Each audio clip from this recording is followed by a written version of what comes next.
It got announced that we are going to be getting a sequel to Godzilla X Kong. Should be no surprise. The movie is making nice amounts of money. It's at 555 million worldwide, as you can see here. That's a nice chunk of change. Would be great if it could hit, the 800 or billion dollar mark, but we're not there just yet. But along with this announcement, they revealed a new writer. It says here Godzilla X Kong follow up enlists Shang-Chi scribe David Callahan to write. So this is not the same writer from the last two movies. Let me see if I can read here. Let's see here. Adam Wingard directed Empire and created the story with frequent collaborator Simon Barrett, as well as Terry Rousseau. Legendary has signaled it would like to see Wingard return. So although we got a new director, a new writer, don't think they're replacing Wingard. They want him to return as director. And it makes sense. He's been doing good. I know some people don't like the wacky, zany, cartoony direction of the new movie. I had a lot of fun with it. I enjoyed it so much, and I also love that Adam Wingard pays so much attention to Kong and gives him such a nice story. And when I look at Godzilla X Kong: The New Empire, as Kong is the main character and his story arc that he goes through, finding his people, saving them, I love that movie. Although it is sometimes messy, I still love it. But okay, let's look at this guy's resume and see if this bodes well to what we're gonna get here. Now, this could be good for the people that were wanting a change in the tone. So it's not gonna have a similar tone. They might tone down some of the silliness here. But looking at his resume, I don't know, man. It's all over the place. So I love Shang-Chi. Shang-Chi was good. Zombieland Double Tap, it was all right. You got Doom in there. Like, oh, dude, don't tell me he wrote Expendables 4. If he wrote Expendables 4, we're cooked. We're cooked, my friends. Okay, good. He didn't write it. He just gets credit because he created the first Expendables as a writer. So legally, you have to give him credit whenever you make sequels. I almost do. If you've seen Expendables 4, my heart jumped, man. I was like, we do not need Expendables type level writing in this show. This movie. But he did Across the Spider-Verse, so like that bodes well. That did good. He was one of the many writers on there. Across the Spider-Verse has like 5 writers on there. Yeah, Shang-Chi, okay. Mortal Kombat, I know people didn't love that. You got Wonder Woman 1984.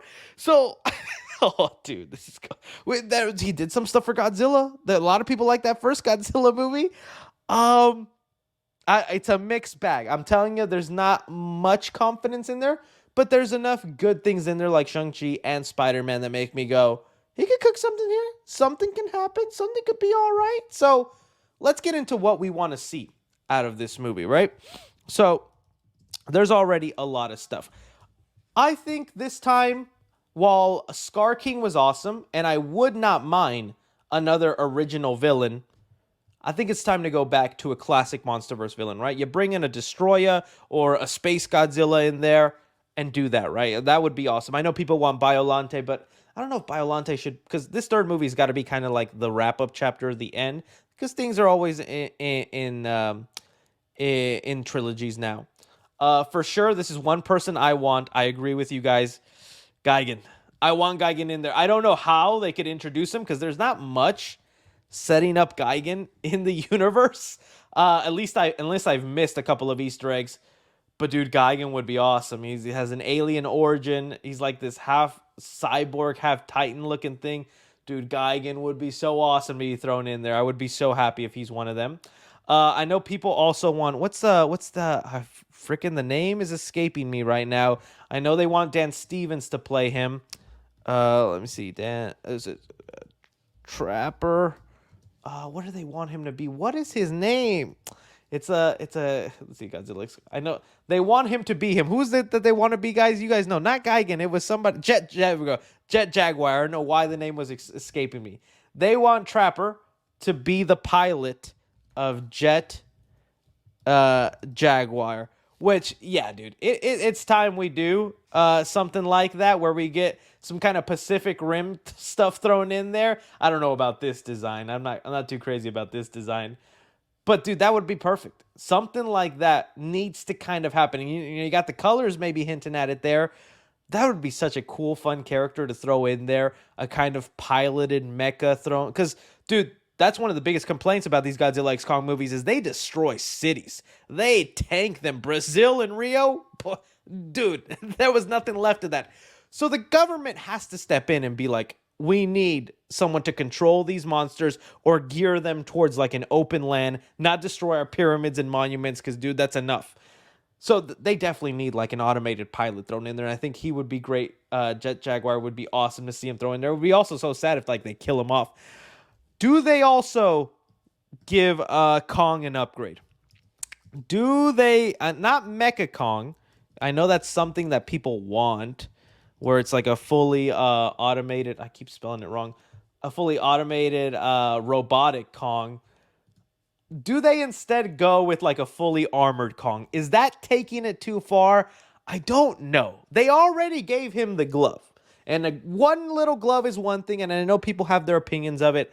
I love the glove. The Beast glove was awesome. I thought it was so badass. If they can trust Kong now and they know he still needs help if there's another big battle, why wouldn't they build him a fully Iron Man looking type suit, right? Iron Man Kong? That's essentially what I'm going with here. Is this Iron Man Kong? It would be insane. I don't know if that's taking it too far. See, some people are saying too far, and you got a Godzilla -1 profile pic, buddy. Which doesn't mean anything. I love Godzilla -1, but it lets me know you prefer realism, you prefer dark and serious, and the MonsterVerse movies, they're going cartoony. They're the cartoony route. So I'm honestly don't. I hate this photo because it's AI. But if they gave Kong like a mech suit like this, I wouldn't mind. I wouldn't mind. It doesn't have to go fully. You could just do 2 arm pieces this time, right? I don't know. It all depends on the way it comes off, for sure. Oh, let's see. I'm looking into what are you good. They'll do it for the toys. Yeah, like for the toys. Mecha Ghidorah? I don't know. Like, do we want to bring back Ghidorah? I want to. What I liked about Scar King, even though he was a little how do I say it? What I like about Scar King and Mecha Godzilla that I don't know if Ghidorah could have is there was some personality coming off of them. Like you could feel this level of like intelligence or this level of thought. Definitely with Scar King, you could see he was an intelligent creature, although he messed up a lot and all that. But the way he was commanding Shimo and doing all this kind of stuff, I did like that about the villain. Ghidorah just kind of seems like another mindless monster to just attack. I need kind of like a happy medium where it has this hulking presence, because Scar King did not have that little slanky little boy. I need something with like a hulking presence and some thought level put into it.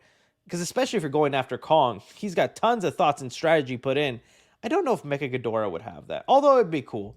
But also, how do you explain who did that? Because I mean, it went 1,000% wrong with Mecha Godzilla.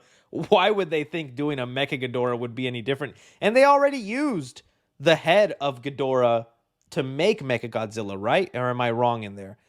Who did they? I'm pretty sure they did that. So I don't think they'll go the Ghidorah route again, but it's a possibility. So I don't know, man. That's what we're going. Hopefully they find a better balance. I do agree. Maybe tone down some of the cartooniness and not make it as silly. But my other thing too is like you proved. Let's see, Kong, Godzilla X Kong. You proved there's like 20-minute, 15-minute sequences where Kong is just the main character. You're seeing him explore Hollow Earth. He's meeting. Oh, dude, we didn't even talk about freaking Zuko, little mini Kong. Dude's gonna be grown up. Oh, dude, I didn't even think about it. Also, they're gonna kill Kong in this movie. I know you don't think they're gonna do it, and it's gonna break my heart, and I'm gonna be so freaking sad when it happens. But it's gonna be such a well-deserved death, because this Kong has gone through so much, right? He lost all his people. He was the last of his kind. He saved the world several times. He found his people. He's got a society. He's ruling them. And now he's going to die for them. Like, oh, that's going to be such a great arc. 3 movies, or I guess 4 movies if you count Skull Island. That's going to be such an awesome arc for him. But less humans, right? You proved it could be a silent movie. You don't need dialogue. Just the expressions of like Kong with Zuko, the little times of them eating or going through Hollow Earth. Make that 80-90% of your movie and just minimize the human stuff, baby. I don't know. That's my kind of thinking there. So we'll see. We'll see how it goes. But it's exciting that they announced Godzilla X Kong 2 is happening. We got a writer. I think we just got to wait for Adam Wingard to be available, because he was announced to do a new A24 movie. He's also supposed to do the live-action Thundercats movie. That's going to take a second. So I think the earliest we get this movie, 2027. I think so. Like 2026 or 2027. I say 2027 is probably when it'll happen. But we'll see, my guys. We shall see. All right, let's move on to the next topic here. So much stuff talking about. Okay, let's talk about this Venom 3 stuff, baby.